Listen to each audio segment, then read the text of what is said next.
saya memohon supaya buah dari perbuatan buruk apapun yang telah saya lakukan, baik melalui perbuatan, ucapan, dan pikiran, dapat terhindarkan, dan demi memperoleh jasa kebajikan yang akan memberikan limpahan kepada saya dengan umur panjang, kesehatan, kebebasan dari segala bahaya dan bencana. Saya merangkapkan kedua telapak tanganku, beranjali dan memberikan puja, menghormati dan bersujud penuh dengan kerendahan hati kepada Tiratana, Buddha, Dhamma, dan Sangha untuk kedua kalinya, untuk ketiga kalinya, dan dengan perbuatan yang baik ini, melalui sujud yang luhur, semoga saya selalu terbebas dari 4 alam menyedihkan, 3 jenis malapetaka, 8 jenis keadaan yang tidak tepat, 5 jenis musuh, 4 jenis kemalangan, 5 jenis kehilangan, segala jenis penyakit, dan 62 pandangan salah, serta secepatnya mencapai jalan kebebasan,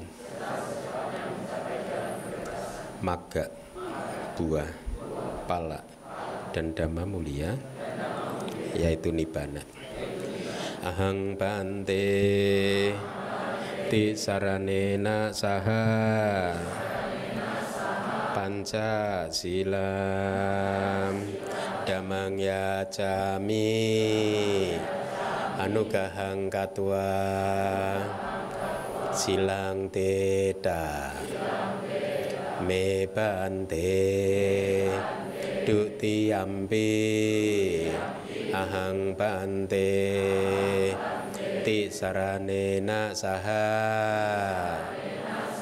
panca silam dhammang yacami anugahang katwa silang teta me bante tatiyampi ahang bante tisaranena saha panca silam dhammang yacami anugahang katwa silang teta me bante yam ahang wadami tang wateda. Namo tassa bhagavato arahato sama sambuddhassa.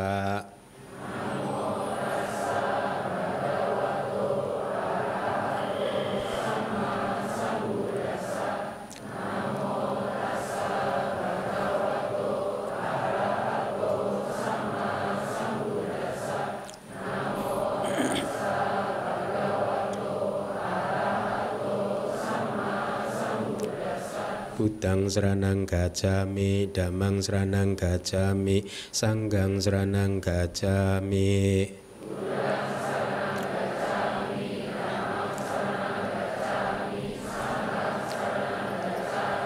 Dutiyampi buddhang saranang gacchami, dutiyampi dhammang saranang gacchami, dutiyampi sanghang saranang gacchami.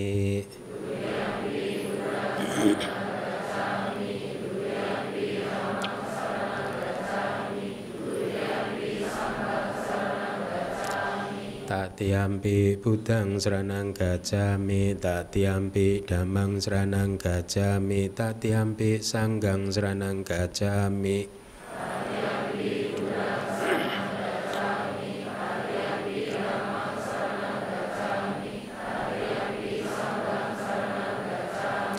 Tisarana kahanang paripunnang Panatipata Weramani Sikkhapadang Samadhiyami.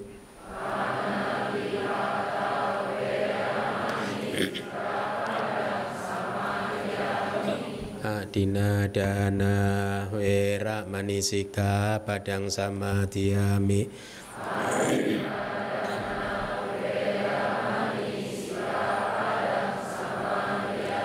Kamesu micacara Weramani Sikkhapadang Samadhiyami.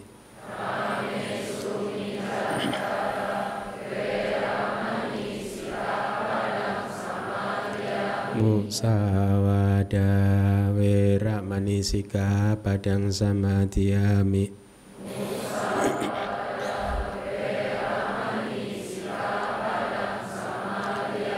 Surameraya Majapahmadana Weramani Sikkhapadang Samadhiyami.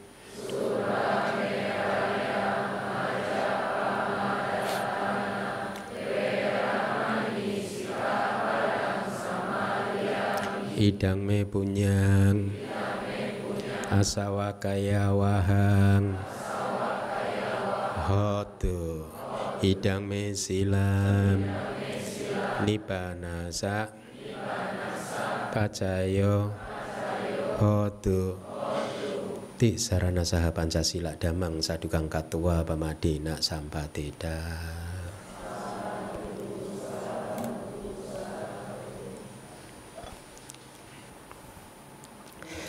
Baik, selamat pagi semuanya. Kita bertemu lagi di awal semester yang baru ya, setelah mungkin 1 bulan atau lebih kita libur. Dan saya harap selama liburan Anda berhasil mempertahankan kedamaian dan kebahagiaan Anda dari serangan kilesa-kilesa, dari serangan kotoran batin, emosi-emosi yang negatif ya. Karena memang sesungguhnya itulah tujuan kita semua belajar Dhamma ya. Tujuan kita belajar Dhamma adalah untuk bisa mendapatkan kualitas hati, pikiran yang murni, artinya yang bebas dari kilesa. Memang yang terbebas dari kilesa itu hanyalah arahat ya, tetapi paling tidak dengan belajar Dhamma kita sedang mengikuti jalur arahat ya, untuk kalau kita mempunyai cukup timbunan parami, maka kita juga akan bisa mencapai pencerahan di dalam kehidupan kali ini juga ya. Tetapi kalaupun tidak, paling tidak kita mengembangkan parami-parami yang nanti mulai hari ini akan saya jelaskan apa itu parami ya. Kita kembangkan parami-parami tersebut karena pada hakikatnya itulah tugas kita yang terpenting di dalam kehidupan ini, mengembangkan parami ya, mengembangkan kualitas-kualitas hati yang baik ya, termasuk apa yang tadi baru saja Anda ambil, yaitu menyempurnakan sila-sila Anda ya. Buddhisme adalah satu ajaran yang tidak mendasarkan ajarannya kepada satu set aturan-aturan ritual, tidak. Buddhisme juga bukan satu ajaran yang berlandaskan kepada atau meminta kepada para pengikutnya untuk mempercayai sesuatu, dan kalau Anda mempercayainya maka Anda akan masuk surga, tidak juga. Buddhisme juga bukan merupakan satu ajaran yang mendasarkan ajarannya pada satu set doa. Kalau Anda sudah berdoa maka tugas Anda selesai dan pasti Anda bahagia serta masuk surga, tidak. Sebaliknya, ini yang menarik di dalam Buddhism. Buddhism adalah satu ajaran yang universal. Saya katakan ajaran universal karena ajaran ini sebenarnya mengena semua makhluk. Agama apapun itu Di dalam batin mereka berlaku hukum-hukum yang sama persis seperti yang diajarkan di dalam Buddhisme. Artinya hukum-hukum itu kalau seseorang mengembangkan nafsu keserakahan, maka dia pasti menderita. Dan karena dia adalah makhluk yang menderita, maka secara alamiah penderitaannya itu tidak mampu ditahan sendirian. Akhirnya penderitaannya itu dibagikan kepada mereka yang ada di dekatnya. Artinya mereka yang berada di sekeliling orang yang penuh nafsu akhirnya ikut menderita juga. Bukan karena orang di sekeliling itu menderita karena disebabkan oleh dia, bukan, tetapi karena sifat dari kotoran batin itu seperti penyakit menular. Kalau salah satu orang kena flu, yang di sebelahnya ikut kena flu juga. Sama juga dengan emosi-emosi negatif yang lain seperti kemarahan, kebencian. Pada saat siapapun makhluk, apapun agamanya apapun, dia mengembangkan kemarahan atau kebencian, maka dia pasti menderita. Dia adalah makhluk yang menderita. Agamanya apapun. Dan tidak hanya kemarahan dan kebencian itu membuat dirinya sendiri menderita, dia akan membagikan kemarahan dan kebenciannya itu kepada orang di sekelilingnya. Makanya biasanya kalau Anda berada di sekitar atau di dekat-dekat orang yang emosional, Anda pun akan kehilangan ketenangan dan keseimbangannya. Nah, Buddhisme atau sebaliknya, kalau Anda mengembangkan atau makhluk apapun, agamanya apapun, mengembangkan cinta kasih yang universal, artinya cinta kasih yang tanpa pamrih, mengembangkan kewelas asihan yang tanpa pamrih, maka dia pasti akan bahagia. Dan kebahagiaannya itu merembes kepada orang yang berada di sekelilingnya. Kalau kita berada di dekat-dekat orang yang penuh cinta kasih, penuh belas kasih, kita akan merasakan kedamaian juga. Ya, karena sifat dari energi mental itu ya begitu, itu bisa menularkan ke sekeliling kita. Ya, nah, Buddhisme adalah ajaran yang universal, yang bisa dipraktekkan oleh siapapun juga, agamanya apapun juga, bahkan mereka yang beragama non-Buddhis, ya, mempraktekkan Buddhisme pun juga tidak harus membuat mereka berpindah agama, karena ini ajaran yang memang berlaku untuk semua yang mempunyai pikiran, semua yang mempunyai hati, ya. Dan makhluk apapun itu juga, manusia apapun itu juga, agamanya apapun, mempunyai tujuan yang sama, yaitu ingin hidup bahagia.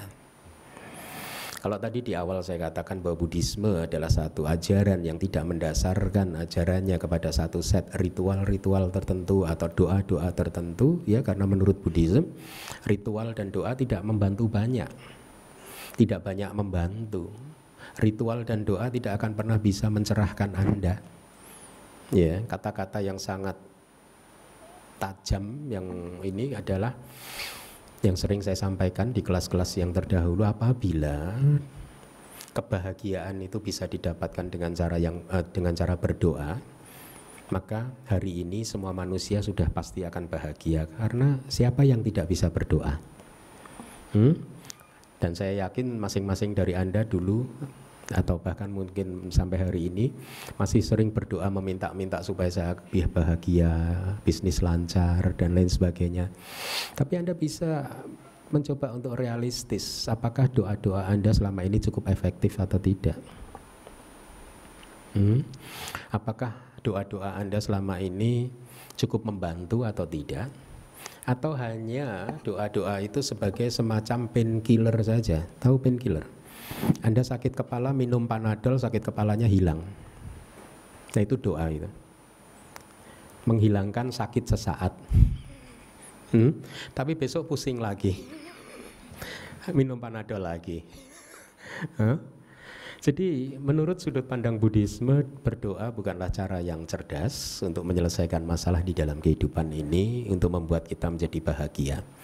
Kalau saya mengatakan berdoa adalah berdoa dalam konteks satu set mantra diucapkan oleh kita di dalam hati, ditujukan kepada satu makhluk yang bisa memberikan kita kedamaian dan kebahagiaan. Bukan, kita tidak percaya hal-hal yang seperti itu. ya. Atau bahkan kalau kebahagiaan itu bisa didapatkan dengan cara ritual-ritual tertentu, maka hari ini semua makhluk sudah pasti akan bahagia. Karena apa susahnya melakukan ritual-ritual tertentu itu? Tidak susah kan? Nah, dari kenyataan bahwa meskipun kita sudah melakukan banyak doa dan ritual, tetapi sampai hari ini kita masih menderita, maka itu pun sudah membuktikan kepada kita bahwa doa dan ritual bukanlah cara yang cerdas untuk menjalani kehidupan ini. Cara yang cerdas untuk menjalani kehidupan ini bagaimana? Cara yang cerdas adalah memahami kehidupan itu secara objektif, membebaskan diri kita dari hal-hal yang bersifat spekulasi, dari hal-hal yang bersifat opini. Ya. Nah, semua ajaran Buddha memberikan data informasi kepada kita tentang bagaimana cara memahami ajaran Buddha itu secara objektif. Ya. Oleh karena itu, seringkali banyak manusia yang menghabiskan satu kehidupannya untuk melakukan hal-hal yang karena mereka tidak mau untuk membuka pikiran, membuka hati, membuka diri mereka, akhirnya satu kehidupan dihabiskan untuk melakukan hal-hal yang tidak penting, melakukan hal-hal yang bersifat spekulasi. Ya, spekulasi karena hal-hal tertentu ini sudah dilakukan oleh leluhur-leluhur kita, sudah dilakukan oleh orang tua kita, sudah dilakukan oleh banyak generasi, maka hal tersebut pasti benar tanpa pernah menginvestigasinya sendiri apakah satu set latihan yang mereka lakukan itu benar-benar bisa membawa kedamaian dan kebahagiaan di dalam diri mereka atau sebaliknya. Sehingga akhirnya banyak sekali manusia yang menjalani kehidupan ini, di dalam satu kehidupan ini hanya membuang waktunya saja, di dalam satu kehidupan ini dibuang begitu saja untuk mengejar sesuatu yang bersifat, yang muncul dari khayalan-khayalan mereka bahwa kalau saya melakukan hal ini maka saya akan bahagia. Kalau saya mengejar dunia ini, sekolah yang pintar, kemudian sukses di dalam bisnis saya, maka saya akan bahagia. Memang benar bahwa mendapatkan kesuksesan di dalam dunia, sukses di dalam bisnis itu adalah hal yang sangat baik ya, tetapi seringkali juga itu bisa menjadi sumber dari malapetaka, sumber dari bencana. Banyak sekali orang yang melakukan hal-hal demi mendapatkan dunia dengan mengorbankan kebahagiaannya sendiri dan juga kebahagiaan orang lain. Nah, oleh karena itulah Buddhisme masuk lebih dalam lagi, memberikan informasi kepada kita tentang apa-apa yang sesungguhnya itu sangat penting untuk kita lakukan di dalam kehidupan ini. Ada hal-hal yang menjadi prioritas paling utama untuk kita lakukan di dalam kehidupan ini. Juga ada hal-hal yang menjadi prioritas yang tidak penting, tidak utama, yang bisa kita lakukan belakangan setelah yang utama ini kita lakukan. Nah, salah satu hal yang paling penting untuk kita lakukan adalah apa yang akan kita bahas di dalam ceramah kita pagi hari ini, yaitu yang berjudul parami ya. Ini adalah kelas yang pertama pagi hari ini, semoga masih bisa bersambung kita selesaikan ya. Ada 10 parami. Arti dari parami itu adalah kesempurnaan. Jadi 10 parami ini adalah nanti akan kita bahas satu persatu, adalah hal-hal yang sesungguhnya penting untuk kita latih, penting untuk kita kembangkan demi mendapatkan kedamaian, kebahagiaan dan bahkan pencerahan untuk segera bisa keluar dari segala bentuk kesulitan, segala bentuk penderitaan, hingga kita nanti akhirnya bisa merealisasi nibbana ya. Nah, dengan mempraktekkan parami ini, kita juga akan pada saat yang bersamaan bisa mengeliminasi, bisa semakin meminimalkan kesempatan buat kotoran batin atau kilesa-kilesa, emosi-emosi negatif untuk muncul di arus permukaan batin kita atau menguasai hati kita. Karena sifat dari batin kita itu ya,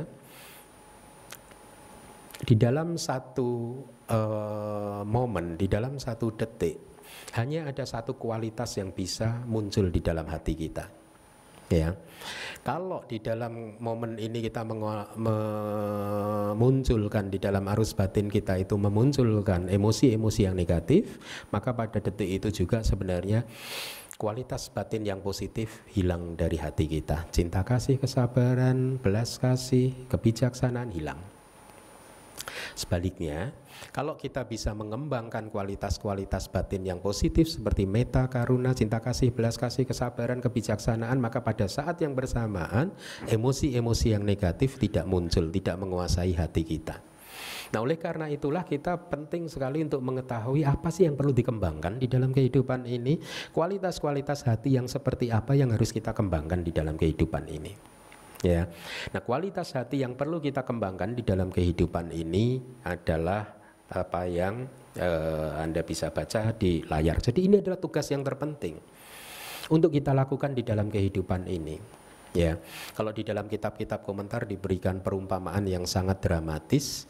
Ibaratnya kalau orang India itu kan rata-rata memakai sorban. Jadi sorban itu tradisi. Di India pun sejak 2600 tahun yang lalu juga sudah ada orang memakai sorban gitu. Jadi di dalam cerita kitab komentar itu seperti ini. Ibaratnya seseorang yang bersorban, kemudian sorbannya itu terbakar. Apinya besar sekali. Maka dia harus segera mengeluarkan segenap daya dan upaya untuk memadamkan api yang membakar sorbannya tadi. Karena kalau tidak segera dipadamkan, efeknya apa? Kepalanya akan terbakar. Nah, ini hanyalah satu perumpamaan saja bahwa kita ini sesungguhnya setiap detik terbakar oleh nafsu-nafsu keinginan kita. Kita ini terbakar oleh emosi-emosi negatif kita.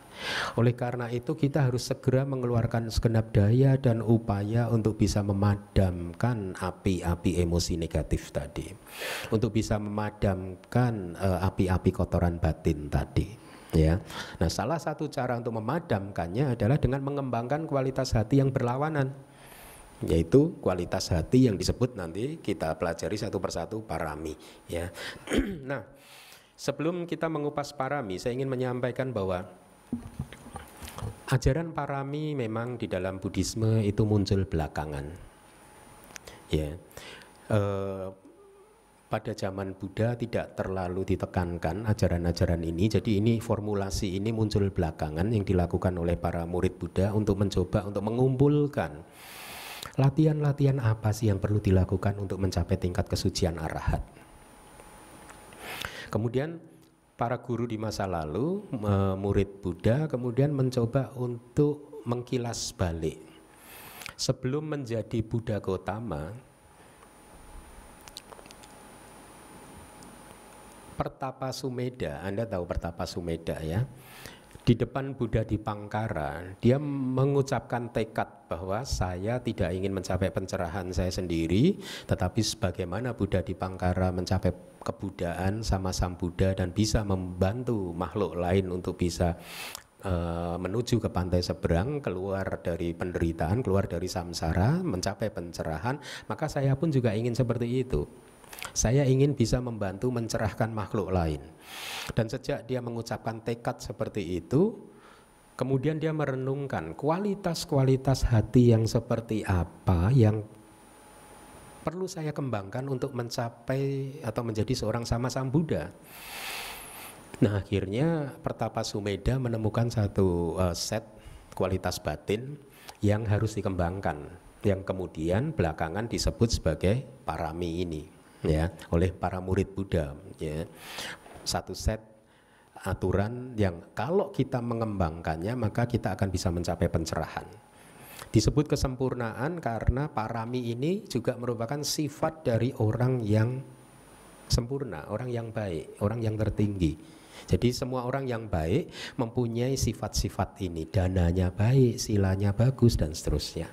Ya, nah, jadi para murid Buddha kemudian mengumpulkan satu set kualitas-kualitas hati yang perlu dikembangkan ini, yang kemudian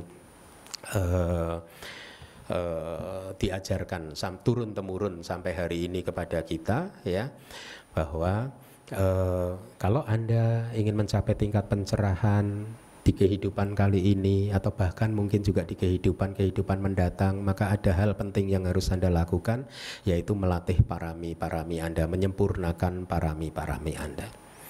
Meskipun di dalam perkembangan agama Buddha ribuan tahun yang lalu, agama Buddha pecah menjadi dua kelompok besar kan, Mahayana dan juga Theravada, ya. Mahayana beraspirasi untuk menjadi bodhisattva dengan melatih bahwa pencerahan bisa dilakukan dengan membantu makhluk lain dengan menyempurnakan 6 paramita, ya. Dan mereka bertekad untuk terus lahir ke dunia ini untuk mengembangkan parami dan hingga akhirnya nanti mencapai tujuan akhir. Tapi berbeda dengan Mahayana, Theravada sesungguhnya adalah ajaran yang menekankan kepada kita untuk mencapai pencerahan di kehidupan saat ini juga. Ya, kenapa? Karena kehidupan mendatang tidak pasti. Siapa yang bisa menjamin Anda nanti akan terlahir sebagai manusia sebaik sekarang, sesukses sekarang? Enggak pasti. Karena tidak pasti, maka Theravada menekankan latihan parami harus dikembangkan saat ini juga. Ya, tidak perlu menunggu sampai kelahiran-kelahiran yang berikutnya. Ya Bante, tapi kan saya sudah terlanjur menempuh jalur kehidupan sebagai umat berumah tangga, nggak mungkin bisa mencapai pencerahan di kehidupan kali ini, di kehidupan yang saat ini. Ya, karena jalur yang sudah Anda pilih seperti itu, maka paling tidak di dalam kehidupan ini jadikanlah parami ini yang akan kita pelajari ini sebagai satu aturan, satu latihan yang paling penting yang akan Anda junjung tinggi, Anda praktekkan, ya, mengalahkan hal-hal lain yang tidak penting, ya. Nah, mari kita lihat parami adalah kualitas-kualitas mulia yang dilakukan dengan belas kasih, cara-cara yang baik, itu saya beri garis bawah, dan tidak ternoda oleh 3 hal, yaitu tanha, mana, didik, nafsu keinginan, kesombongan, dan pandangan salah. Jadi kalau Anda melakukan sesuatu dengan disertai oleh 5 faktor ini, yakni Anda melakukan sesuatu karena belas kasih, Anda ingin menolong makhluk lain, ya, tetapi juga dilakukan dengan cara yang baik. Ini penting. Belas kasih harus dilakukan dengan cara yang baik. Artinya apa? Belas kasih harus dilakukan dengan kebijaksanaan. Anda tidak bisa mengekspresikan cinta kasih Anda, belas kasih Anda tanpa kebijaksanaan. Anda masih ingat cerita anak muda yang ingin membantu kepompong keluar dari cangkangnya? Ada seorang anak muda melihat kepompong sedang berjuang keras, squeeze, memeras tubuhnya sendiri keluar dari cangkangnya, ya. Kemudian anak muda ini melihat betapa repotnya kepompong tadi berusaha untuk keluar dari cangkangnya. Dia timbul belas kasih. Kasihan ya kepompong tadi, ya. Dia kemudian muncul satu niat ingin membantu kepompong tadi untuk keluar dari kesulitannya, keluar dari penderitaannya. Dengan cara apa? Dia segera pulang ke rumah, kemudian mengambil gunting. Sesampainya di pohon yang ada kepompongnya tadi, kemudian dia gunting cangkangnya. Tujuannya baik. Tujuannya adalah ingin membantu kepompong tadi supaya tidak perlu bekerja keras untuk memutar tubuhnya sedemikian rupa untuk keluar dari kepompongnya, ya. Dengan demikian kepompongnya bisa segera keluar dari cangkang dan hidup menjadi kupu-kupu yang indah. Baik kan tujuannya kan? Tetapi ternyata apa yang dia lakukan itu bukanlah sesuatu yang bijaksana, karena efeknya adalah kepompongnya malah mati. Kenapa kepompongnya mati? Karena ternyata proses dia keluar secara alamiah dari cangkang itu dibutuhkan, memang harus dibutuhkan buat dia untuk membuat tubuhnya kering. Jadi pada saat dia squeeze, memeras kegencet begitu oleh cangkangnya, begitu keluar tubuhnya kering. Tetapi gara-gara dibantu oleh anak muda tadi, proses pengeringan tubuhnya tidak terjadi. Begitu kepompongnya keluar karena digunting oleh anak muda tadi, akhirnya keluar dalam bentuk yang basah. Sebentar kemudian, tidak lama kemudian kepompongnya mati. Anak mudanya salah tidak? Kan punya niat yang baik.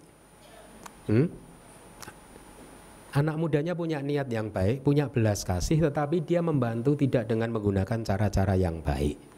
Dia membantu dengan menggunakan cara-cara yang tidak bijaksana, tidak skillful, tidak mempunyai pengetahuan tentang bagaimana cara membantu kepompong. Nah, oleh karena itu, parami berdana pun juga harus begitu. Misalkan satu kualitas yang pertama kan berdana. Anda ingin membantu orang lain, ya. Atas dasar belas kasih kepada orang lain yang Anda anggap sedang mengalami kesulitan. Tetapi Anda harus membantunya dengan menggunakan tata cara yang baik, menggunakan dengan pertimbangan-pertimbangan yang bijaksana, ya, mengumpulkan semua informasi-informasi yang diperlukan supaya bantuan yang Anda perlukan adalah bantuan yang bermanfaat dan akan membuat dia menjadi manusia yang makin berkembang kualitasnya. Jadi ada dua kualitas pertama, yaitu belas kasih, dan juga harus dilakukan dengan cara-cara yang baik atau cara-cara yang bijaksana. Kemudian ada tiga kualitas yang lain, yaitu kita melakukannya tidak atas dasar nafsu keinginan, tidak ada pelekatan, ya, tidak ada favoritisme. Oh, ini bante saya mau berdana ke bante saya saja, yang lain tidak. Itu pelekatan, attachment, ya. Tidak juga disertai dengan kesombongan, tidak juga disertai dengan pandangan salah, itu parami, ya. Nah, nafsu keinginan, kesombongan, dan pandangan salah adalah tiga hal atau tiga dhamma yang sesungguhnya memperpanjang pengembaraan kita di dalam samsara. Nah, sampai di sini Anda harus bisa membedakan kualitas antara parami dan juga kebajikan. Dalam hal berdana ada yang disebut dana parami, kan? Ada juga yang disebut dana sebagai kebajikan. Ada, kan? Bedanya apa? Kalau dana sebagai kebajikan, dana tersebut dilakukan dengan penuh perhitungan tadi. Ini yang menerima, ini bantenya bagus atau tidak, ladangnya subur atau tidak, ya. Kalau ini ladangnya subur, saya mau berdana. Kalau tidak, saya tidak mau berdana. Nah, itu apakah itu salah? Tidak juga. Tetapi ini bukan parami. Aktivitas yang seperti itu adalah dana sebagai kebajikan. Dana yang masih disertai dengan pelekatan. Oh, saya melekat pada ladang yang subur. Ya, efeknya apa? Ya, efeknya tidak negatif. Efeknya adalah akan memberikan hasil berupa paling tidak ayu, wana, suka, bala, panjang umur, kerupawanan, kebahagiaan, dan juga kesehatan dan lain. Ya. Dampaknya tetap bagus juga, tetapi efek apapun yang diberikan oleh kebajikan, cirinya sama, memperpanjang siklus samsara. Karena akan membuat Anda masih terlahir lagi. Efek dari berdana, kebajikan dana Anda akan membuat Anda mungkin terlahir sebagai manusia yang kaya raya. Tapi sekaya raya apapun Anda adalah masih manusia yang berada di dalam samsara. Anda tugasnya belum selesai. Tugas kita apa? Merealisasi nibbana, keluar dari samsara. Nah, parami berbeda. Parami tidak memperpanjang, tetapi dia memperpendek samsara. Kebalikannya. Jadi, kalau Anda ingin memperpendek samsara, ya berdanalah tanpa mempertimbangkan siapa penerimanya, ini dan itu. Oh, berarti nggak boleh praktek dana kebajikan, punya atau kebajikan, Bante. Ya harus diimbangi aja. Kebajikan tetap dilakukan untuk mengamankan perjalanan Anda. Kebajikan yang disebut berdana, yang memperpanjang samsara tadi, boleh dikatakan mengamankan kelahiran Anda di dalam samsara. Harapannya adalah kalau kita tidak bisa mencapai tingkat kesucian arahat di dalam kehidupan kali ini, kita masih bisa terlahir lagi nanti setelah ini sebagai manusia yang mengenal agama Buddha, yang cukup nyaman hidupnya sebagai manusia sehingga bisa berlatih dhamma, meneruskan perjalanannya lagi. Jadi kebajikan pun juga penting. Ya, parami juga penting. Ya, jadi sekarang Anda sudah tahu perbedaan dua kualitas antara kebajikan dan parami, ya. Nah, parami adalah persyaratan universal yang diperlukan oleh siapapun juga untuk menjadi Buddha, Paceka Buddha, dan Arahat. Ya, ada tiga istilah, ya. Nanti akan kita bahas ini satu persatu. Apa yang dimaksud Buddha, apa yang dimaksud Paceka Buddha, dan apa yang dimaksud dengan Arahat. Kita akan lihat dulu berapa waktu yang diperlukan untuk masing-masing Buddha untuk mencapai tingkat penerangan sempurna atau menjadi seorang Samma Sambuddha. Buddha yang mempunyai kualitas kebijaksanaan yang menonjol seperti Buddha Gotama. Buddha Gotama itu dikatakan kualitas kebijaksanaannya menonjol. Ya. Untuk Buddha-Buddha yang seperti ini, latihan parami yang diperlukannya untuk menjadi seorang sama Sambuddha adalah 4 asangkaya dan 100.000 kapak. 4 asangkaya itu kira-kira 1.000 putaran, 1 kali putaran dunia. Dari dunia ini nanti hancur, berkembang pelan-pelan sampai kemudian dunia alam semesta ini sempurna lagi, kemudian makhluk manusia semua tinggal di bumi ini, kemudian untuk jangka waktu yang lama lagi hancur, kemudian terbentuk lagi. 1 putaran dari hancur terbentuk, hancur itu disebut 4 asangkaya. Ya, 1 putaran dunia. Kalau 100.000 kapak, 1 kapak itu 1 masa yang panjang sekali. Ini adalah dimensi waktu yang mungkin berlaku 2.600 tahun yang lalu. Kira-kira kalau 1 kapak itu, kalau dengan bahasa modern saya sering mengartikannya mungkin 1 miliar tahun. Saking lamanya. Ini 100.000 kapak. 1 putaran dunia masih ditambah 100.000 kapak, 100 miliar tahun. Nah, katakanlah begitu ya. Nah, Anda lihat karir Bodhisatta, ingat nggak? Sejak Pertapa Sumedha mengucapkan tekad janji di depan Buddha di Pangkara, kemudian dia merintis karir bodhisatwanya dengan mengembangkan 30 parami, tidak hanya 10, 30, karena 3 lapisan, 3 tingkat dari parami, untuk kemudian menjadi Buddha Gotama. Waktunya itu 4 asangkaya 100.000 kapak, lama sekali, triliunan tahun mungkin. Ya, kita tidak tahu persis angka sekarangnya berapa, karena di kitab juga tidak disebutkan berapa persisnya lamanya 1 kapak itu. Tetapi kita bisa menduga Buddha di Pangkara itu kalau tidak salah Buddha yang ke-4. Buddha Gotama itu Buddha yang ke-28. Jadi karir sejak menjadi Pertapa Sumedha, pada hari itu sebenarnya Pertapa Sumedha bisa menjadi arahat. Hari itu dia bisa menjadi arahat. Kalau dia mau, dia bisa jadi arahat. Tapi dia menunda, dia tidak mau. Saya tidak tertarik dengan pencerahan saya sendiri. Saya tertarik untuk, di samping saya tercerahkan, saya juga harus mampu mencerahkan orang lain. Kira-kira begitu tekadnya si Pertapa Sumedha yang kemudian menjadi Buddha Gotama. Pada hari itu ada seorang gadis perempuan muda yang membagikan 4 kuntum bunganya kepada Pertapa Sumedha. Siapa namanya? Ingat nggak? Sumita.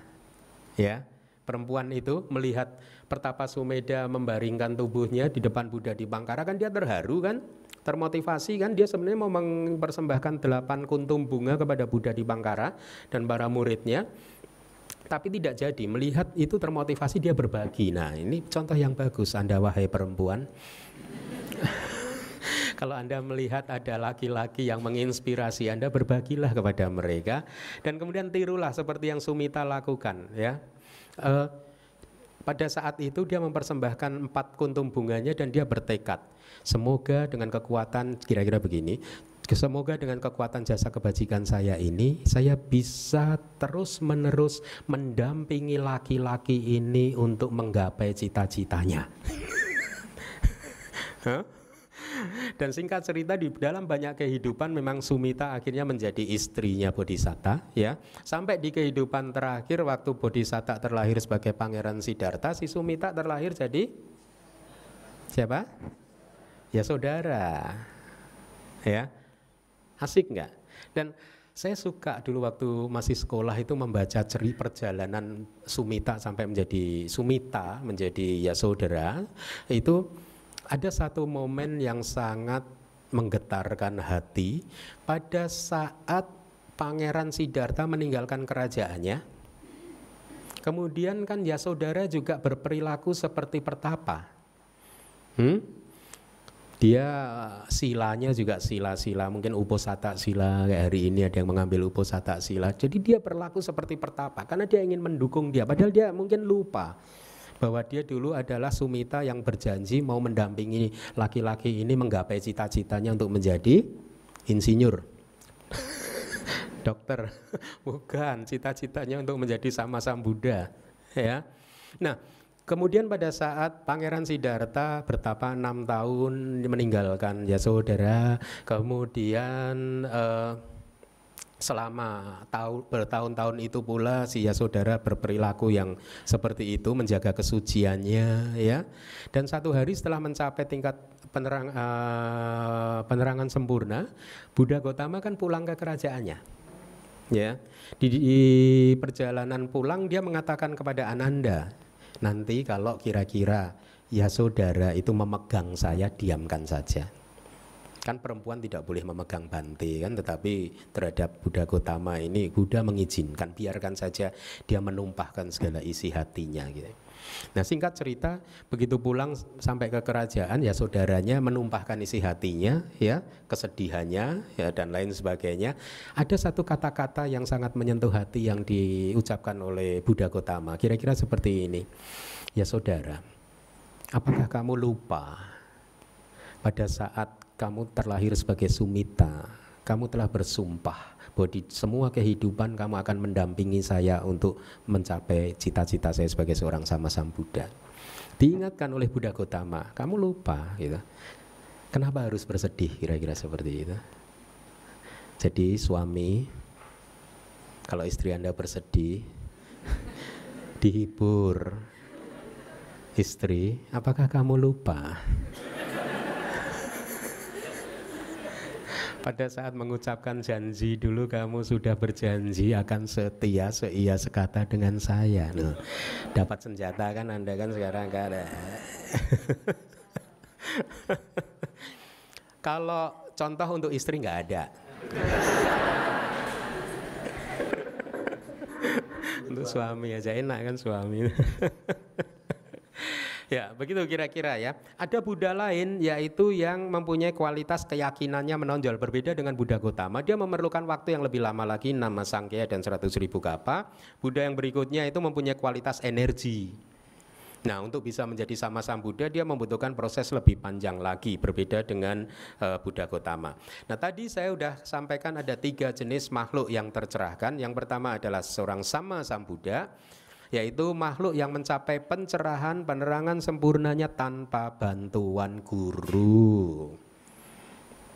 Jadi Buddha Gotama tidak mempunyai guru. Untuk menjadi seorang sama Sambuddha dia berusaha sendiri. Kenapa bisa berusaha sendiri? Karena paraminya sudah sempurna.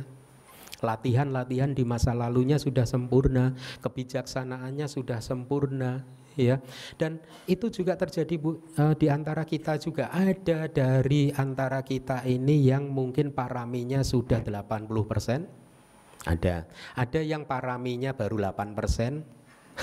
Ada, ya. Makanya sikapnya berbeda-beda. Makanya cara dia memutuskan sesuatu berbeda-beda, ya. Ada di dalam lingkungan kalangan biku juga hal-hal seperti itu terjadi sesuai dengan tingkatannya. Ada biku yang bisa merenungkan, berpikir bahwa saya harus pindah mencari guru yang lain.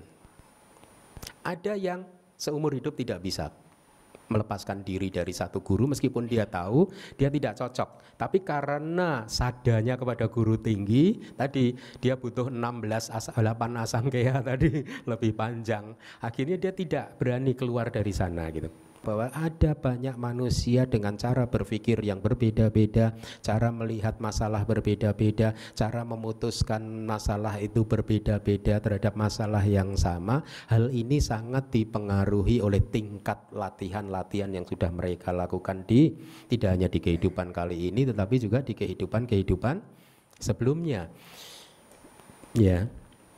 Nah, ya contohnya misalkan ada umat Buddha yang cocok dengan satu guru ini, ada umat Buddha yang cocok dengan guru lain. Itu sama, semuanya itu terkondisi oleh apa yang sudah pernah kita lakukan di masa lalu. Terkondisi, ya. Tidak ada kejadian apapun di dalam kehidupan ini yang muncul tanpa sebab dan tanpa kondisi. Semuanya adalah terkondisi oleh apa yang sudah terjadi di masa lalu. Ima seming sati idang hoti. Ketika ini ada, itu ada. Ketika latihan parami Anda sudah maju, maka Anda pasti akan hidupnya tenang, damai dan bahagia. Sebab dan akibat, ya. Nah, itulah sama Sambuddha. Dia berjuang sendiri tanpa bantuan guru. Dan ciri lain dari Sama Sambuddha adalah beliau ini adalah pemutar roda dhamma atau pemimpin orde. Katakanlah kalau orde baru dulu dipimpin oleh Pak Harto, maka orde agama Buddha yang sekarang yang memimpin siapa? Gotama, Buddha Gotama. Ya, kata orde saya pakai sebagai terjemahan dari kata sasana. Sasana itu banyak artinya, salah satunya orde atau bisa berarti juga ajaran. Ya, nah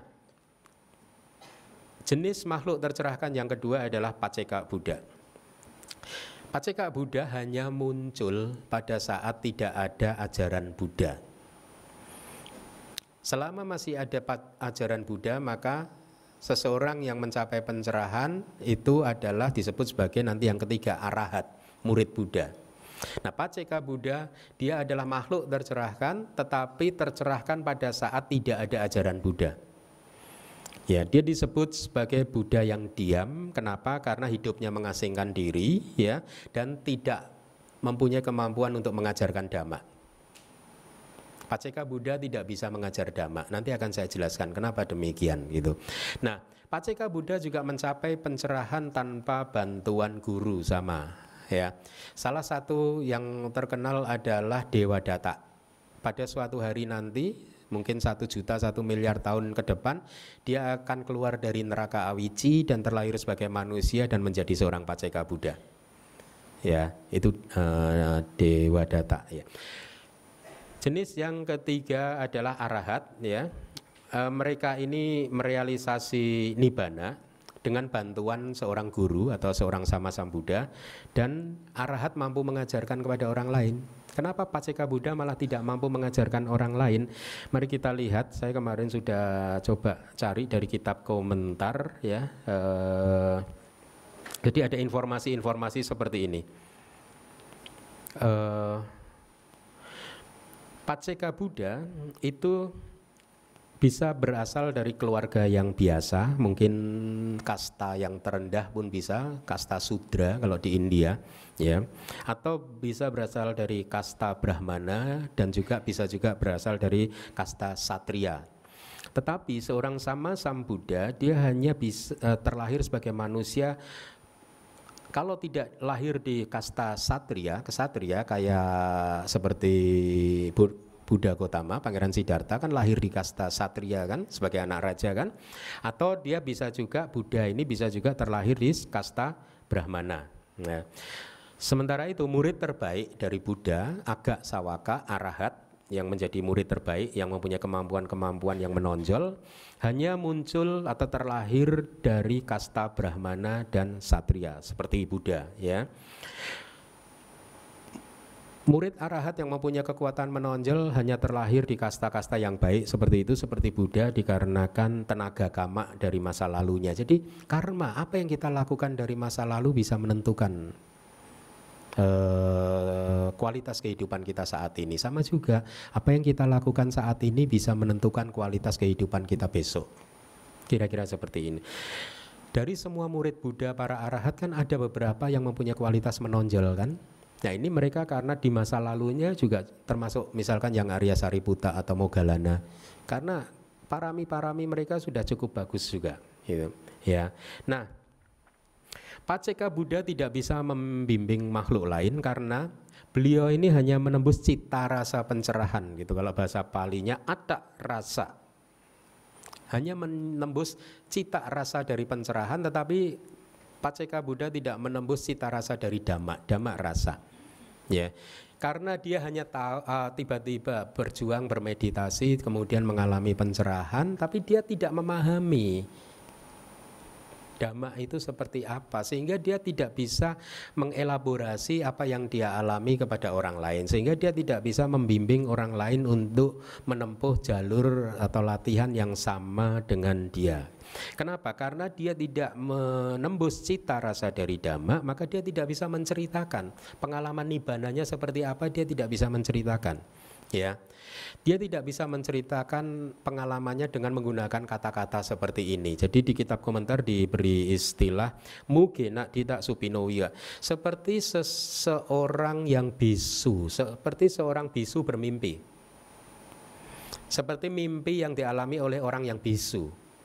Orang yang bisu, maaf ya, dia bermimpi seindah apapun, kira-kira apakah dia bisa menceritakan kepada orang lain? Bisa, Bante, ditulis lewat WA, Bante. Ini kan hanya perumpamaan saja. Jadi orang bisu mimpi, seindah apapun mimpinya dia tidak bisa menceritakannya kepada orang lain. Nah, Paceka Buddha juga seperti itu.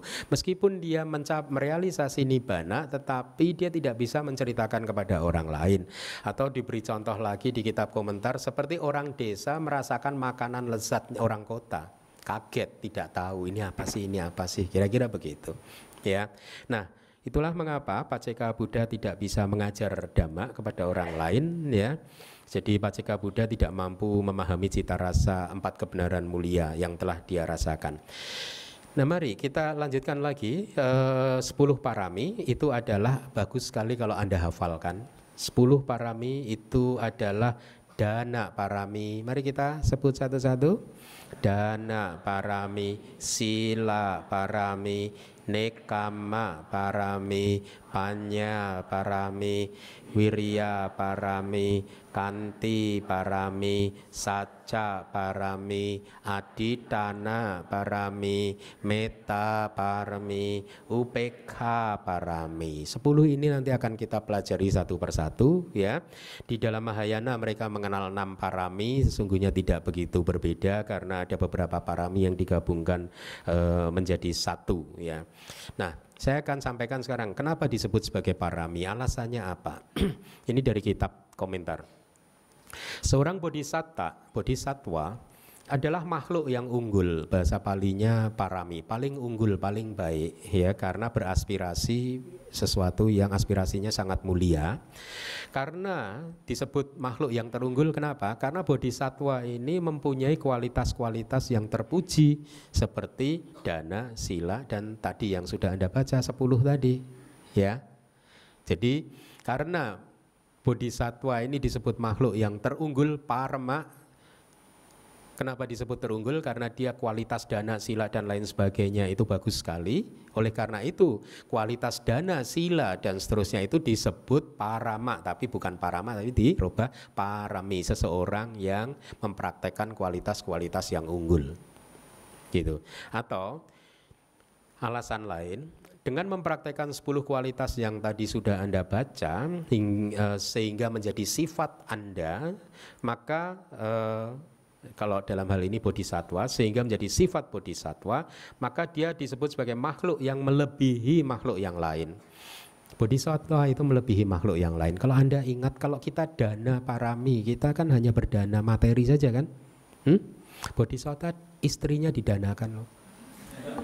Saya juga mau sih, Bante. Ada yang gitu nggak Anda?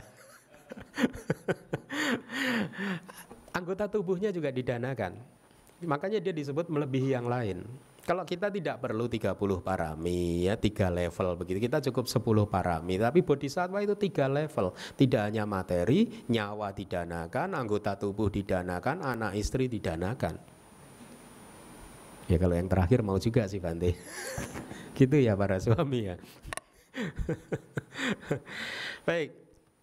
Parami adalah merupakan karakter atau sifat seseorang yang terunggul. Jadi kira-kira itulah maka disebut sebagai parami ya. 4 batasan untuk parami. Karakteristiknya apapun itu, dana, sila, apapun yang Anda praktekkan, Anda melakukannya demi manfaat makhluk lain. Ini yang membuat berbeda. Ya, orientasinya selalu memberikan manfaat, membantu makhluk lain. Itu parami ya. Fungsinya adalah selalu siap sedia tanpa ragu membantu makhluk lain.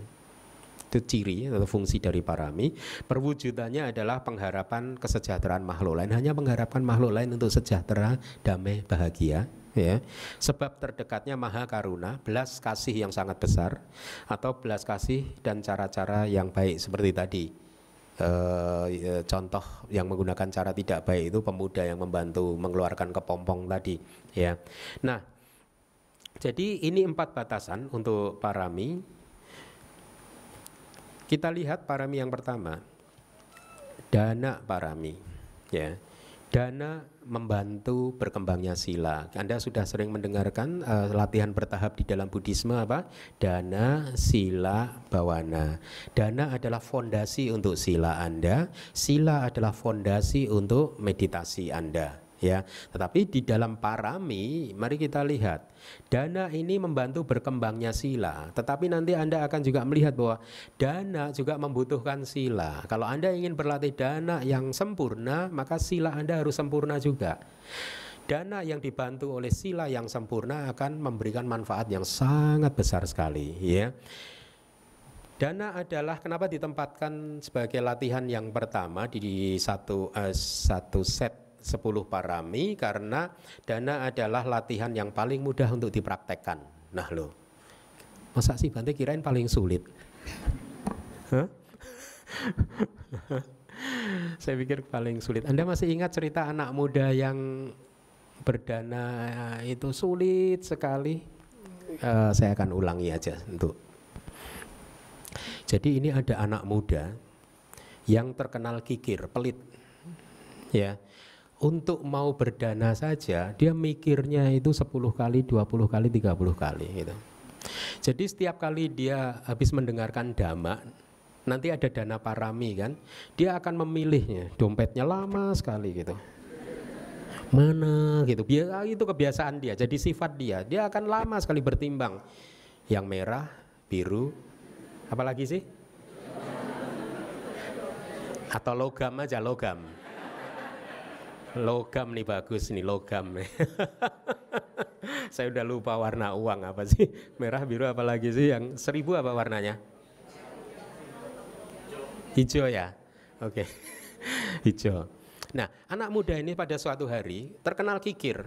Padahal karirnya bagus, penampilannya parlente, rapi terus ya. Udah rapi, modis, perusahaannya juga berjalan dengan baik. Tetapi kalau untuk urusan satu dia berhitung, dia akan berdana seminimal mungkin gitu. Ya, nah pada suatu hari selesai ceramah kan biasa kan dana parami kan, kantongnya diedarkan kan, satu gitu kan. Giliran sampai ke dia, kantong udah diterima, ambil dompet, lama sekali gitu. Milih yang mana gitu kan. Akhirnya tadi yang logam tadi. Nah setelah dimasukkan ke kantong, dia akan hand over kantongnya ke sebelahnya. Tiba-tiba di belakangnya ada orang tua, kakek-kakek yang menepuk bahu dia, anak muda gitu. Dia menoleh sebentar, kemudian dia terkejut dalam hati. Gila ya, ada kakek-kakek yang sangat murah hati seperti ini dia dalam hati. Apa yang dilakukan oleh kakek tadi? Dia memberikan satu gepok uang kepada anak muda itu. Anak muda. Si pemuda ini kan kaget, wah saya harus belajar nih dari kakek ini. Dari penampilannya sangat miskin gitu, ya. Dari penampilannya menunjukkan bahwa menurut dia bukan termasuk orang yang kaya, tetapi bagaimana mungkin dia bisa berdana satu gepok uang yang setebal ini? Dan setelah itu karena waktu ya diterima sama dia, kemudian dimasukkan ke kantong, kemudian digeser ke sana kan sana. Setelah agak lama kemudian anak mudanya itu menengok ke belakang. Kakek nggak salah, itu dana sebanyak itu gitu. Kakeknya menjawab, anak muda, itu tadi sebenarnya uang kamu yang jatuh pada waktu.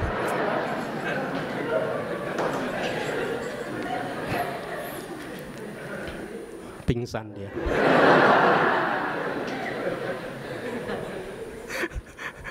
Dia langsung cari kantongnya, sampai di mana tadi kantongnya. Menyesal dia. Baik, itu intermezzo. Nah, menurut Buddhisme dana itu paling mudah dibandingkan sila. Ya, kalau Anda masih merasa dana itu sulit berarti saya turut berbelasungkawa saja lah. Makanya ditempatkan di dalam 10 parami, dana, sila, nekama dan seterusnya itu diurutkan menurut aturan latihan-latihan yang paling mudah menuju lebih sulit, makin sulit, makin sulit, makin sulit, gitu ya. Nah, dana adalah perbuatan baik yang universal karena tidak hanya Buddhis yang berdana, ya. Makanya yang non Buddhis juga bisa masuk surga.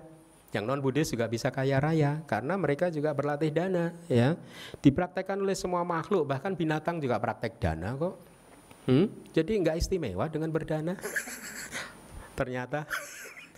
Ya, dan dari agama apapun gitu.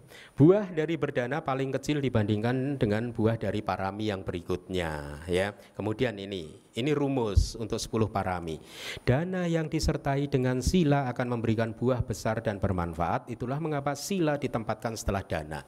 Sama juga, dana yang disertai dengan nekama akan memberikan buah yang besar. Oleh karena itu nekama juga ditempatkan setelah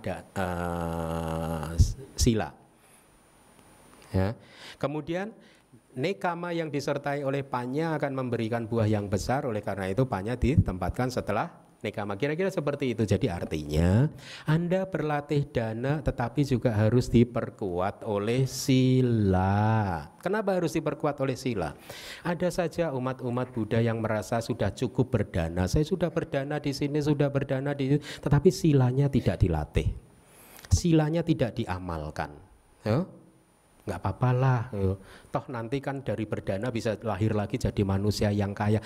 Nah kalau sila tidak dipraktekkan, iya kalau lahir jadi manusia. Kalau lahirnya jadi binatang, kan ada ceritakan di dalam kitab komentar itu, ada seorang pencuri, mata pencahariannya mencuri, tetapi setelah dapat hasil dari mencurinya, dia berdana, dia bagi-bagikan kepada orang yang membutuhkan. Pikiran dia bagus, kayak Robin Hood begitu. Ya, nah skenarionya begini, ini ada dua karma yang berbeda, karma mencuri dan karma berdana. Ya, jadi ini salah satu analisanya seperti ini. Dua karma yang berbeda bisa berbuah menghasilkan buah yang berbeda juga. Skenario pertama, kalau karma berdananya membuat dia memproduksi kelahiran menjadi manusia, ya, maka dia akan menjadi manusia yang kaya raya. Tetapi karma melanggar silanya akan membuat dia menjadi seorang manusia kaya raya yang tidak bahagia. Milih kaya raya tidak bahagia atau tidak kaya raya bahagia?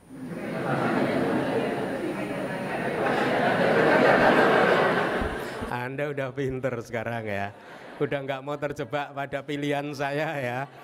Thinking out of the box. Pilihan ketiga Bante kaya raya ya bahagia. Udah nggak mau kejebak Bante lagi. Itu skenario pertama. Karma berdananya melahirkan kelahiran sebagai makhluk, berarti kelahiran sebagai makhluk manusia, ya katakanlah begitu. Perbuatan baik kan memunculkan kelahiran di alam yang baik kan. Tetapi karma melanggar silanya akan menghalangi kebahagiaan dia. Atau kalau skenarionya dibalik, ya, karma yang mencurinya tadi berbuah menghasilkan kelahiran sebagai binatang. Tetapi karena dia juga melakukan karma baik berdana, maka dia jadi binatang yang dipelihara oleh tuan yang baik hati, ya. Dapat makanan rutin, enak, gemuk, tidak kena sinar matahari, tidak kena hujan, ya. Manicure, pedicure di salon, bawa ke salon, enak kan? Binatangnya hidupnya enak kan? Milih yang tadi atau yang ini? Hah? Pilih yang mana? Kalau di dalam kitab komentar kan gajah yang hidupnya nyaman. Ada kan contoh itu kan? Dia terlahir sebagai gajah sebagai akibat perbuatan buruknya. Tetapi karena karma baiknya berdana itu berbuah, maka dia menjadi gajahnya raja. Enak kan jadi gajahnya raja kan, dimandiin sama manusia, disikat, dibersihkan begitu. Pilih yang mana? Itu resikonya dana tanpa sila. Ya, jadi ada saja umat Buddha yang masih berpikir saya sudah cukup banyak berdana kok, untuk kehidupan kali ini saya cukup berdana saja, sila nggak penting. Sila belum mampu, nanti aja di kehidupan berikutnya. Karena menurut pikiran dia, pandangan yang salah, dengan berdana maka dia sudah berbuat baik dan dia akan bisa terlahir lagi jadi manusia yang kaya raya dan melanjutkan lagi latihannya. Tidak seperti itu. Masa depan tidak pasti. Oleh karena itu supaya dana Anda memberikan buah yang besar, dana Anda harus ditopang oleh sila. Pancasila Buddhis harus diamalkan. Dengan demikian aman, variasinya aman. Dana, sila bagus semua, udah variasinya enak sama enak saja ini. Mau lahir jadi manusia pasti manusia yang kaya raya, ya. Jadi dewa-dewa yang bagus, ya. Kalau yang tadi, ya, dari mencuri katakanlah dia akhirnya lahir sebagai peta, tetapi karena dia suka berdana. Kalau Anda baca cerita-cerita di kitab-kitab tentang hantu itu, ya, ada loh hantu yang mempunyai istana. Istananya megah mewah gitu, ya, dengan hiasan emas di sana sini gitu, mau, tapi hantu.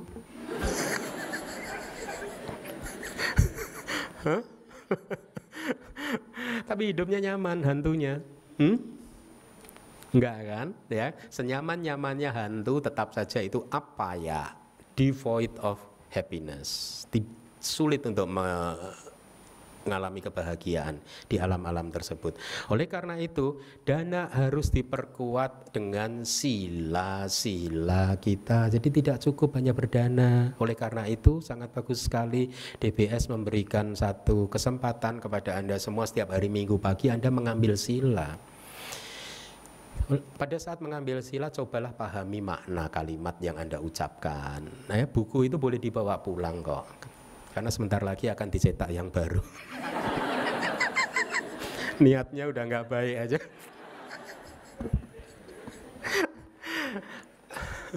Dibaca apa yang disebut Panatipata Weramani dan seterusnya itu.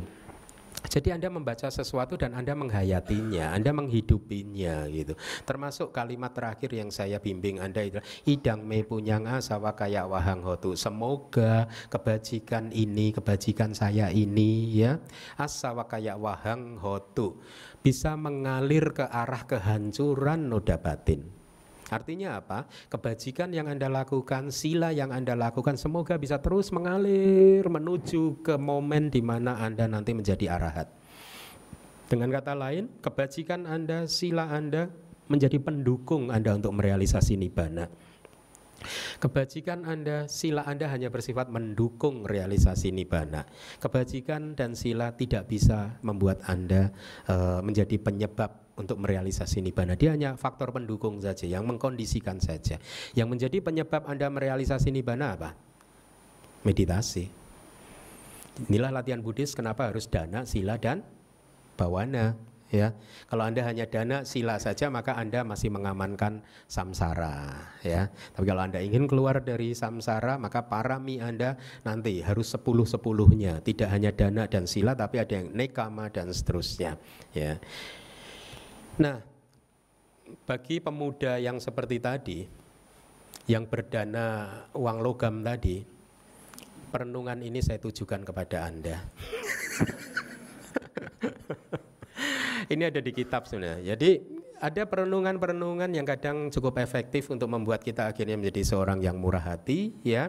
Dengan merenungkan bahwa semua harta kekayaan apapun itu juga termasuk suami, istri, anak, apabila kita tidak berhati-hati di dalam mengelola dan menyikapinya, maka hanya akan berdampak pada menguatnya pelekatan, menguatnya attachment, menguatnya kemelekatan kalau bahasa yang sering Anda dengar. Kalau Anda tidak berhati-hati hanya akan membuat Anda melekat. Dan pelekatan adalah asal mula, sumber dari penderitaan. Ya, jadi teruslah merenung, ya, supaya Anda bisa semakin mengurai pelekatan Anda, semakin tidak begitu melekat lagi. Ya, jangan takut. Anda para suami kalau Anda tidak melekat pada istri Anda, istri juga jangan takut kalau suami Anda tidak melekat kepada Anda, ya. Waduh, kalau tidak melekat pada saya berarti nggak cinta saya lagi. Suami juga jangan takut kalau istri Anda tidak melekat pada Anda, jangan takut. Ya gimana nggak takut, kalau dia nggak melekat kan berarti nggak cinta. Justru pada saat Anda tidak melekat kepada pasangan Anda bisa memberikan yang terbaik buat pasangan Anda. Ini yang jarang dilihat oleh orang. Saya mengalaminya setelah bertahun-tahun melatih Buddhisme, ya. Saya tidak mengatakan bahwa saya sudah menghancurkan pelekatan, tetapi saya merasakan dengan sedikit mengurangi pelekatan, saya mendapatkan sedikit kedamaian dan kebahagiaan, dan saya bisa membahagiakan orang tersebut dengan lebih positif lagi. Dengan semakin banyak mengurangi pelekatan, saya akan mendapatkan semakin banyak ketenangan, kedamaian, dan kebahagiaan, dan saya bisa membahagiakan dia atau siapapun itu lebih banyak lagi. Jadi ini yang harusnya Anda pegang teguh, Anda yakini, sadar Anda harus kuat bahwa justru karena Anda tidak melekat kepada pasangan Anda, maka Anda akan bisa memberikan yang terbaik kepada pasangan Anda. Anda akan bisa mencintai mereka dengan lebih baik lagi. Ya, cinta yang disertai oleh pelekatan, cinta yang disertai oleh sikap batin yang melekat adalah cinta yang menindas, cinta yang mengontrol, cinta yang mengendalikan, cinta yang mengatur kehidupan orang lain. Kamu harus begini supaya saya cinta kamu. Kalau kamu nggak begini, saya nggak cinta. Bukan cinta yang sehat, karena ada sifat penindasan di sana, mengekang kebebasan pasangan Anda, dan belum tentu pasangan Anda bahagia Anda kekang seperti itu. Oleh karena itu, cinta yang tulus, yang murni hanya akan muncul kalau batin Anda sudah semakin tidak melekat kepada objeknya. Ya, nah inilah sumber kebahagiaan, inilah sumber kedamaian ya yang harus Anda praktekkan untuk semakin mengurangi pelekatan terhadap apapun yang menjadi milik Anda gitu. Makanya salah satu manfaat jadi biku yang satu problem selesai. Perenungan yang lain adalah bahwa renungkanlah bahwa harta kekayaan suami istri bisa menjadi objek iri hati oleh orang lain, apapun itu juga ya, dan bisa diinginkan oleh orang lain juga. Atau harta benda Anda disita oleh negara, atau dicuri oleh orang, atau dihambur-hamburkan oleh pewaris Anda yang tidak bisa mengelolanya dengan baik. Harta benda atau apapun suami, istri, anak bisa menjadi sumber perselisihan dan menciptakan banyak musuh. Untuk mendapatkan dan menjaganya juga Anda harus bersih tegang dengan orang lain. Banyak kesulitan dan kesedihan menyertai dalam proses mendapatkannya. Terobsesi oleh harta benda, kita bisa menjadi kikir. Dan efek yang paling dramatis adalah kalau semua hal yang tidak baik ini berbuah, membuat kita terlahir di alam yang menyedihkan, alam bawah, di mana efek tersebut akan harus kita rasakan selama bermiliar-miliar tahun, tidak sebanding dengan kepuasan yang sesaat. Oleh karena itu Buddha mengatakan kepuasan-kepuasan indriawi hanya bisa memberikan kenikmatan-kenikmatan yang sedikit sekali, tetapi akan memberikan kesulitan penderitaan yang banyak sekali, tidak sebanding. Ya, nah dengan merenungkan hal-hal seperti ini Anda akan semakin mudah untuk mengurai pelekatan Anda. Dengan semakin banyak Anda mampu mengurai pelekatan Anda, maka lihatlah kualitas kehidupan Anda berubah. Anda menjadi makhluk yang tenang, damai, bahagia, dan Anda mulai bisa membahagiakan suami, istri, dan anak-anak Anda dengan lebih positif lagi. Ya. Nah, mari kita lanjutkan sedikit lagi. Melatih dana parami dengan melakukan sesuatu yang memberi manfaat buat makhluk lain ya, dengan cara berdana, menghilangkan rasa takut mereka, mengajarkannya dhamma. Ini cara-cara kita untuk mengembangkan dana parami ya, karena dana itu dibagi menjadi 3 yang sudah Anda ketahui, yaitu amisa dana ya, abhaya dana, dan juga dhamma dana. Amisa itu dana materi ya, seperti Anda berdana 4 kebutuhan pokok kepada biku, atau Anda berdana uang kepada umat, teman sahabat Anda yang membutuhkan, atau benda-benda material yang lain kepada teman Anda, atau Anda mempersembahkan bunga seperti ini yang ada di depan altar Anda, atau bahkan Anda mendanakan waktu Anda, tenaga Anda, pikiran Anda demi kebahagiaan makhluk lain, maka itu pun juga berdana gitu ya. Nah,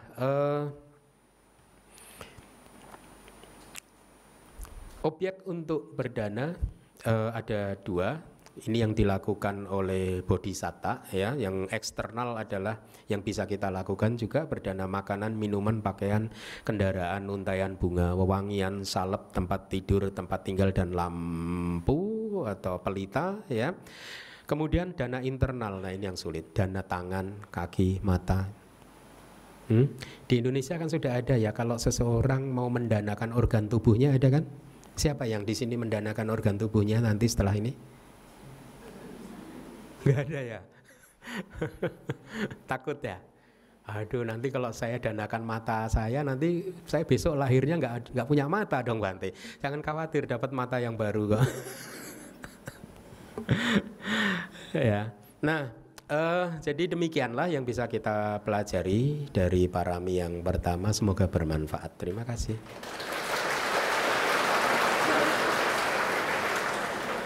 Sekihon tuh Bante. Cuma mau nanya contoh abaya dana apa ya? Oh, abaya dana. Abaya dana. Jadi memberikan rasa tanpa takut, ketidaktakutan. Jadi ya, strictly speaking, abaya dana hanya efektif pada saat kita membebaskan makhluk yang sedang dicekam oleh rasa ketakutan. Ya, jadi misalkan Anda datang ke pasar, ya, melihat ada ikan yang masih hidup mau di ini sama penjualnya, Anda stop gitu. Saya belinya ikan itu, kemudian Anda bebaskan, kemudian Anda ini yang kalau orang mengatakan function, ya, membebaskan dari rasa takut, ya. Jadi filosofinya ini yang harus dipahami oleh Anda semua. Function abaya dana adalah berdana membebaskan ketakutan, bukan sebaliknya. Makhluk yang sudah hidup nyaman malah dibikin takut. Karena ada kan yang cerita yang pernah saya sampaikan di salah satu wihara di Sumatera. Dulu kan saya masih sering berkeliling, kemudian pada suatu hari belakangan baru saya tahu bahwa ini adalah tradisi Ceit dan Capgo. Jadi pada hari itu adalah hari Uposata. Setelah makan siang saya keluar dari wihara, karena wiharanya itu di pinggir jalan raya. Kok saya melihat ada bapak-bapak naik sepeda, sepedanya itu di belakangnya itu sudah ada kandang burungnya, ada ratusan burung di situ.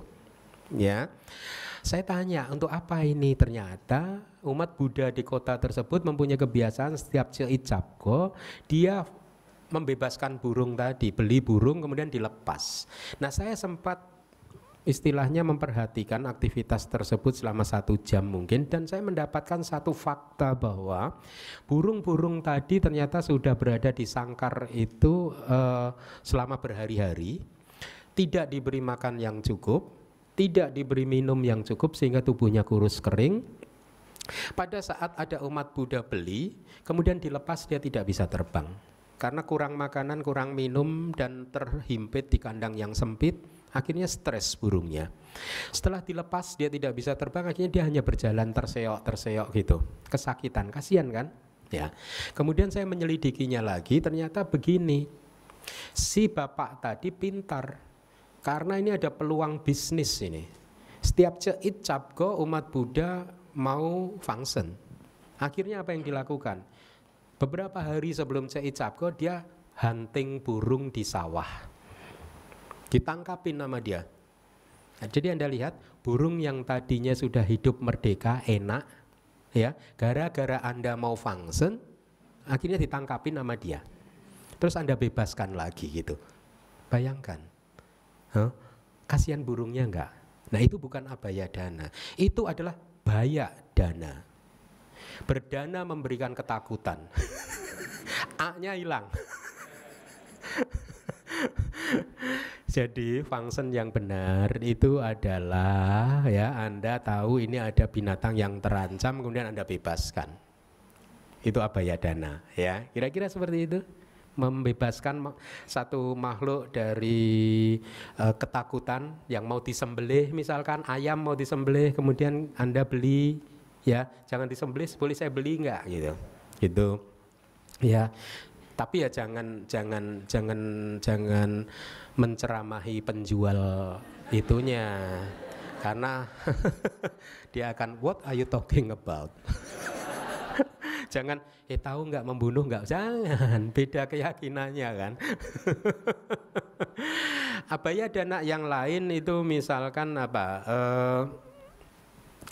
Kalau Anda tahu teman Anda sedang kesusahan, kemudian Anda memberi tempat untuk tinggal untuk sesaat supaya dia bisa bebas dari kesulitan, kesusahan, dan rasa takutnya mungkin, itu juga termasuk abaya dana.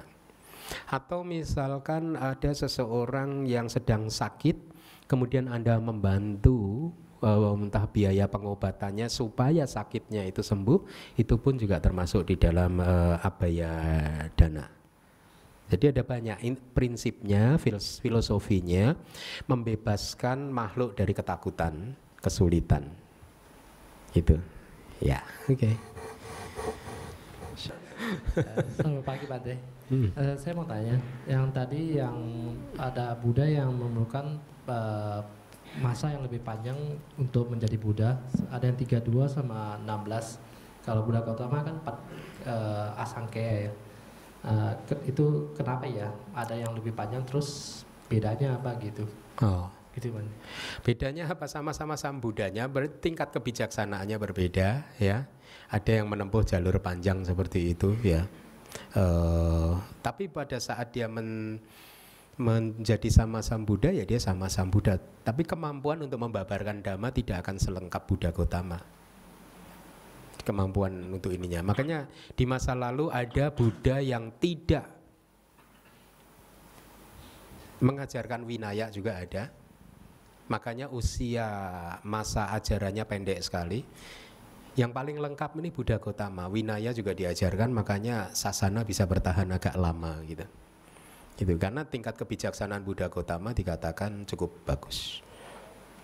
Ya, ya, sama-sama. Ada kan kalau misalkan Anda yang sarjana sarjana ekonomi, diwisuda bersama-sama 100 orang diwisuda sarjana ekonomi, kan tingkatannya beda-beda kan? Tingkat kebijaksanaannya berbeda, tingkat energi usahanya berbeda, tingkat keyakinan kepercayaan dirinya berbeda. Kira-kira seperti itu. Ya. Oh ya. Bante, saya mau tanya Bante, Arhat kan merealisasikan nibbananya dengan bantuan seorang sama Sambuddha. Berarti saat sekarang kan sudah tidak ada sama Sambuddha. Kenapa? Seorang arahat kan merealisasikan nibbana dengan bantuan seorang sama Sambuddha. Saat sekarang kan sama Sambuddha sudah tidak ada. Seorang arahat kan mencapai tingkat kesucian arahatnya dengan bantuan seorang sama Sambuddha. Nah sekarang kan nggak ada sama Sambuddha, masih ada. Ada. Pada saat di banyak kesempatan Buddha mengatakan yo damang pasati so mang pasati. Siapa yang melihat dhamma dia melihat saya.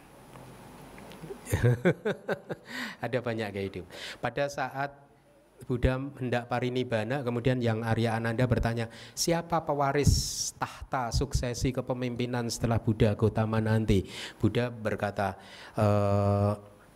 yo Ananda mayada moja winayo cade sito panyato sowo mamat cayena satati. Wahai Ananda, ya, apapun dhamma yang sudah saya ajarkan, sudah saya declare, saya jelaskan, itulah nanti yang akan menjadi guru Anda setelah saya parinibbana, setelah saya mangkat, kira-kira seperti itu. Jadi saat ini masih ada Buddha ya. Yaitu di mana? Tripitaka. Buddha ada di kitab suci kita. Oleh karena itulah mempelajari Tripitaka menjadi sangat penting sekali, karena Tripitaka adalah guru kita. Kalau Tripitaka ini adalah guru kita, maka kita harus kenal pada guru kita. Anda udah kenal Tripitaka? Belum ya, berarti belum kenal guru Anda. Ada berapa buku dalam Tripitaka? 3, Bante, kan 3. Enggak, banyak sekali ada di ruang makan itu di atas itu, yang bahasa Inggris, tapi itu pun tidak lengkap, ada sekitar 30 lebih itu pun belum lengkap. Ya, jadi itulah mengapa Tripitaka, Dhamma dan Winaya itu penting buat Anda untuk Anda pelajari, dan itulah mengapa di dalam mendirikan DBS sejak awal saya berusaha untuk mengajarkan, memberikan informasi-informasi yang ada di kitab-kitab gitu ya. Jadi sekarang pun dengan kata lain kita masih, pintu untuk menjadi seorang arahat masih terbuka lebar, karena sama Sambuddha masih ada, yaitu ajarannya. Ya, oke. Selamat siang Bante, Namo Buddhaya. Sebenarnya yang mau nanya istri saya tapi malu, jadi saya wakilin aja. Pertanyaannya adalah apakah perempuan bisa menjadi Buddha? Terima kasih Bante. Perempuan jadinya Budi.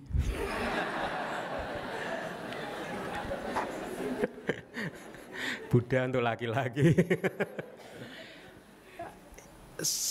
Saya sebenarnya netral dalam hal ini. Ya artinya kadang juga ada merasa ketidakadilannya. Kalau saya ingin menyampaikan apa yang ada di kitab kita gitu ya, yang nanti sebentar lagi akan saya sampaikan. Tetapi pada saat saya menulis buku saya yang pertama itu, saya bertimbang cukup lama. Saya sampaikan atau tidak? Kalau saya sampaikan, intinya wanita tidak bisa jadi Buddha. Ya ada alasan-alasannya. Kalau saya sampaikan di buku yang pertama, nanti saya dikira bias gender. Tetapi kalau tidak saya sampaikan, nanti jangan-jangan malah akan memunculkan pandangan salah. Gitu. Oleh karena itu, demi menjaga umat supaya tidak jatuh dalam pandangan salah, maka saya akhirnya menyampaikan di buku saya yang pertama tentang kesadaran itu ada perempuan tidak bisa menjadi Buddha karena untuk bisa menjadi Buddha itu ada beberapa persyaratan. Ya, misalkan seperti tadi siapa Pertapa Sumedha tadi. Ya, persyaratannya adalah dia menguasai semua jana pada saat itu dan dia bisa menjadi seorang arahat kalau dia mau pada hari itu untuk dibimbing oleh Buddha di Bangkara.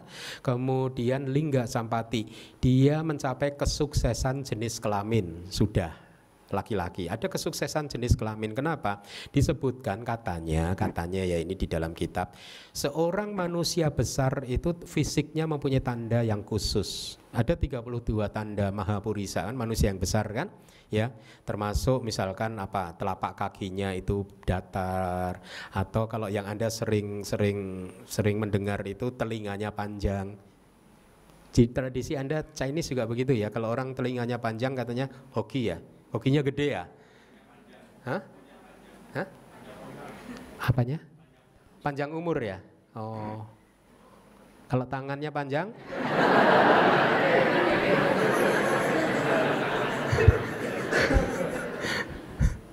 Loh, tapi salah satu tandanya tangannya panjang loh. Makanya saya menyebutnya tangannya panjang, bukan panjang tangan. Beda. Jadi ada tanda-tanda besar. Nah salah satunya maaf ya, salah satu tanda manusia besar adalah gimana nih bicaranya?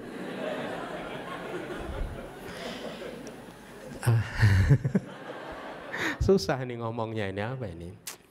Biku itu kosakatanya sedikit. Enggak sebanyak Anda. Maaf, salah satu tandanya ada di maafkan kalau saya salah, genitalnya. Ya. Saya nggak bisa mengelaborasi lebih jauh lah, Anda lebih pandai yang begini.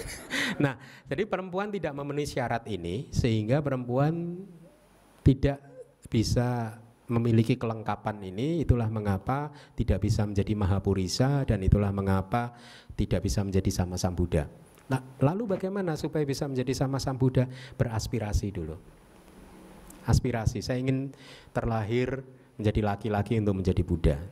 Itu di kitab komentar seperti itu. Dan tidak hanya perempuan tidak bisa menjadi seorang sama Sang Buddha, perempuan juga tidak bisa menjadi Dewa Saka, perempuan juga tidak bisa menjadi Mahabrahma. I'm so sorry to say this. Sebenarnya saya tidak bermaksud bias gender. Ya, tapi ini informasi yang ada di dalam Tripitaka. Ya, ada di dalam Tripitaka. Anda setuju atau tidak Anda lihat sekeliling Anda? Benar nggak sih kira-kira perempuan itu bisa jadi tercerahkan sama Sang Buddha gitu? Anda pernah dengar cerita ini nggak? Pada suatu hari ada satu rombongan tur, ya, rombongan tur ini mengadakan tur trip ke Niagara Falls. Apa itu? Air terjun Niagara.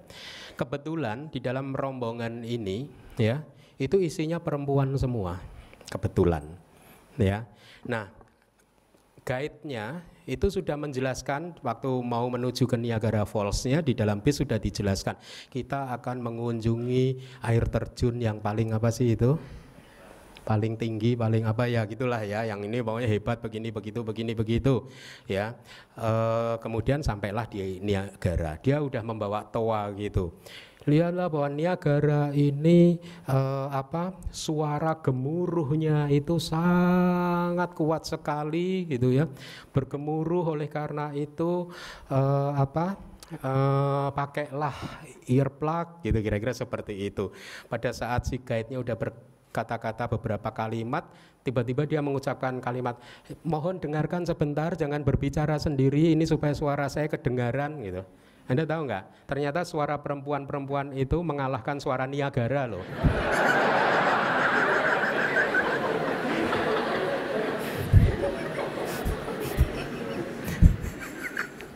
Bener nggak sih?